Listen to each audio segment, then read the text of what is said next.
Hi friends, hello, నమస్తే, welcome to my channel. ఈరోజు video అయితే ఒక ఆర్గనైజింగ్కి సంబంధించిన వీడియో అండి. చూస్తున్నారు కదా, ఇదైతే మా పిల్లలు చదువుకునే స్టడీ టేబుల్, అలాగే వాళ్ళ స్టడీకి సంబంధించిన థింగ్స్ అన్నీ అరేంజ్ చేసుకునే ప్లేస్ అన్నమాట. దీన్ని ఈరోజు ఎంత డర్టీగా అయిపోయిందో క్లీన్ చేయాలని అయితే స్టార్ట్ చేశాను. ఈ టేబుల్ పైన ఉన్న బ్యాగ్స్ అన్నీ తీసేసి పక్కన పెట్టేస్తున్నాను. దీనిపైన బాగా డస్ట్ ఉంది, అదంతా క్లీన్ చేయడానికని. అలాగే ఇవైతే మా పాప బుక్స్, వీటిని కూడా ఒక పక్కన పెట్టేస్తున్నాను. అలాగే ఈ టేబుల్ ఉంది కదా, స్టడీ టేబుల్, ఇదైతే మా పాపకి వాళ్ళ నాన్నమ్మ అయితే 4th బర్త్డేకి గిఫ్ట్గా కొనిచ్చారు. ఈ ర్యాక్ ఉంది కదా, ఈ పక్కన ఉన్న ర్యాక్ అయితే నేను పిల్లల థింగ్స్ అన్నీ అరేంజ్ చేయడం కోసమని ఆన్లైన్లోనే తీసుకున్నాను. ఇది చాలా బాగా యూజ్ అవుతుందండి పిల్లలు ఉన్న వాళ్ళకి. ఎవరికైనా అవసరం అనిపిస్తే కొనుక్కోండి.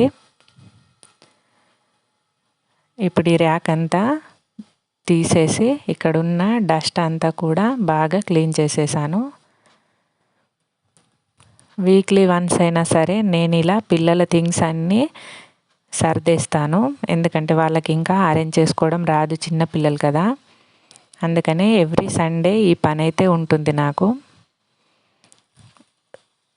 ఇక్కడ అంతా డస్ట్ అంతా దులిపేశాక ఈ స్టాండ్కి కూడా బాగా డస్ట్ పట్టేసింది. అందుకే దీన్ని కూడా క్లీన్గా దులిపేసేసాను. డస్ట్ అంతా క్లీన్గా దులిపేసేసి మళ్ళీ ఈ టేబుల్ని సేమ్ అదే ప్లేస్లో పెట్టేస్తాను. పిల్లలకు కూడా మనం ఇక్కడ తీసిన వస్తువులు అక్కడ పెట్టడం నేర్పితే ఇల్లంతా చాలా నీట్గా ఉంటుంది. వాళ్ళు కూడా చిందరవందరగా పడేయకుండా నీట్గా ఉండడం అలవాటైపోతుంది వాళ్ళకు కూడా. ఓకే, టేబుల్ అంతా దులిపేశాను కదా, దీన్ని ఇక్కడ అరేంజ్ చేసేసి ఆ ర్యాక్స్కున్న బాక్సులన్నీ వాటి ప్లేస్లో అవి సర్దేశాను. మా పిల్లలకు సంబంధించిన స్టడీకి సంబంధించిన ఏ వస్తువులైనా సరే ఇక్కడే పెడతాను. ఎందుకంటే వాళ్ళకి మళ్ళీ గుర్తుండదు ఏది ఎక్కడ ఉంటుందో అన్నది. ఇవన్నీ నీట్గా అరేంజ్ చేసేసాక ఇప్పుడైతే టేబుల్ కూడా క్లీన్ చేసేసాను. టేబుల్ పైన కూడా డస్ట్ పడింది, దాన్ని నీట్గా క్లీన్ చేసేసి అలాగే టేబుల్ కింద ఒక చిన్న డ్రా లాంటిది ఉంటుంది. అందులో అయితే మా బాబుకి సంబంధించిన బుక్స్ అయితే పెడతాను నేను.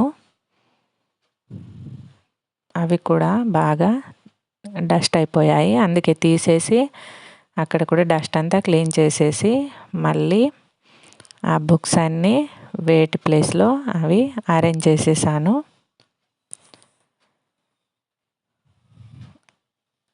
ఇలా దేనివి దానికి మనం సపరేట్ చేసి పెట్టుకుంటే పిల్లలకు కూడా చదువు మీద ఇంట్రెస్ట్ అనేది వస్తుందండి. క్లీన్గా ఉంచుకోవడానికి కూడా ఇష్టపడుతూ ఉంటారు.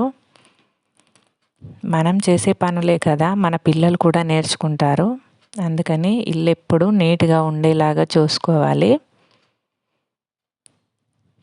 ఓకే అండి, మా బాబు బుక్స్ అయితే సర్దడం అయిపోయింది కదా. ఇప్పుడైతే ఈ పైన పెట్టేవన్నీ మా పాప బుక్స్ అన్నమాట. ఇవి తను స్కూల్ నుండి వచ్చాక ప్రాక్టీస్ చేయడానికని ఎక్స్ట్రాగా రఫ్ నోట్స్ అయితే ఇక్కడ పెట్టేసి ఉంచుతాను. తనకి ఏమైనా మ్యాథ్స్కి సంబంధించిన డౌట్స్ ఉన్నప్పుడు ఈ బుక్స్లో ప్రాక్టీస్ చేస్తూ ఉంటుంది. అలాగే ఈ బ్యాగ్ అయితే మా బాబుది, ఈ పెద్ద బ్యాగ్ అయితే మా పాపది. అలాగే ఈ 2 లంచ్ తీసుకెళ్ళే బ్యాగ్స్ కూడా ఇక్కడే పెట్టేస్తాను నేను.